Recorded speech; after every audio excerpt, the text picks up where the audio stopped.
Now, if you were a little sweet lamb, what would you be most scared of? Wolves? No, actually foxes. Foxes sneak into paddocks, creep up on little sweet lambs and, well, I know there's kids watching, but this is an invention that could save the sweet little lambs.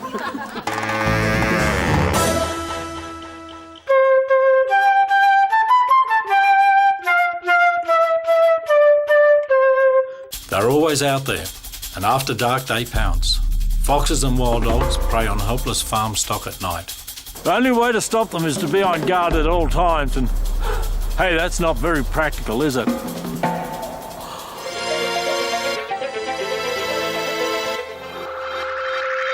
My invention is a light system to repel foxes that prey on vulnerable farm stock. The system is designed around the fox's natural fear of humans.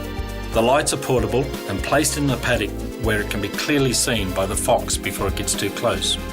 Crucially, the LED lights in the fittings are placed in such a way that they flash at certain intervals, which gives the illusion of movement, as if someone is continually patrolling the paddock with a torch. With my invention, the lights are on, there's nobody home, but the wily fox is none the wiser. Please welcome from Oberon near Bathurst in New South Wales, Ian Whalan. Ian, how are you? The first few days of a lamb's life is when they're really vulnerable to foxes, right? Virtually the first 24 hours, particularly ewes having twins. The first lamb will wander off, start bleeding. Yep. That's when a fox will sneak in, take that lamb while she's having the second lamb. And you've been using this for 4 years and you haven't lost one? Oh, yes, that I know of. Yeah. Yes, I've found it 100%. OK, so it's got a little thing here where it can clip onto a star picket. That's right. What you would normally do, I guess, is take a flashlight out and sort of search for foxes, and they are smart enough to know that if there's a light around... They sense a human. Yeah, so OK. Send the wife out all night with a flashlight or... All right, so if night falls, yes, then there's a light sensor in that. That's right. That'll automatically turn on, and that will give the illusion... of somebody wandering in the paddock.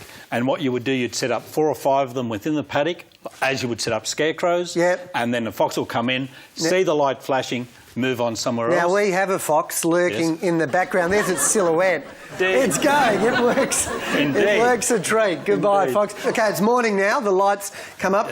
And all, 1, 2, 3, they're all here. They're still here. Come across to the panel. How, you've sold about 20, have you? I've sold a few to my neighbours. Yeah. Yes, all the neighbours I talk to like the idea once I explain how it works. What do they cost? Around about $60, $70. If you save one lamb, then that's... Well, lambs are worth somewhere between $120 to $150, fat lambs.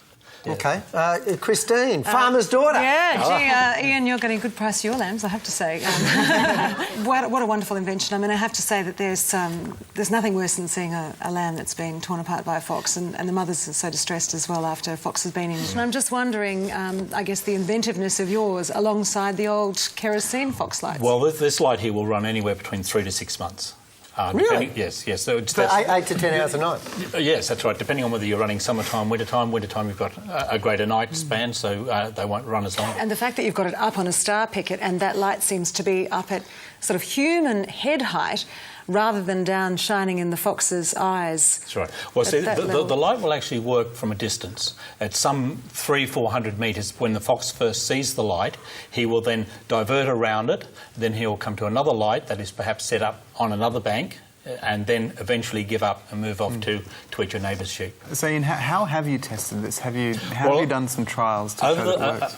The 4 years that I've tested on, the first year when I set them up, and I didn't do any night shooting, didn't lose a lamb, but get baited that year. The next year, I didn't put any baits out.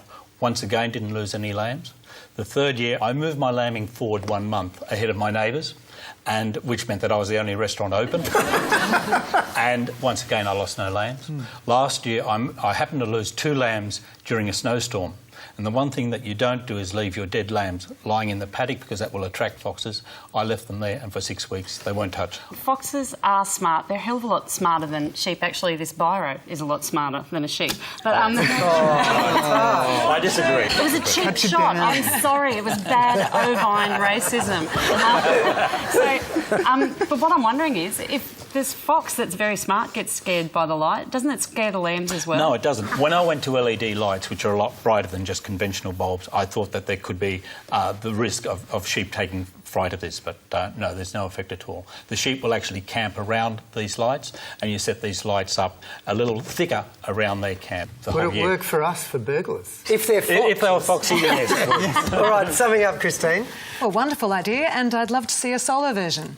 Yes, I'm working on a solar version. Oh, look, this is an excellent alternative to some of the, the time-consuming or environmentally harmful, ways that we do it otherwise. I think your challenge is to convince the farming community that this is going to work. And also there's the native animals too. There's no reasons why this can't protect penguins or anything that is vulnerable to foxes. Yeah, Well, good point. that's the really interesting thing for me. But foxes are the biggest problem for our native fauna. So they take more than feral cats. So anything that keeps fox numbers down is terrific. Good on you. Thank you very much, Ian. Please thank Ian Whalan. Thank you. Thank you.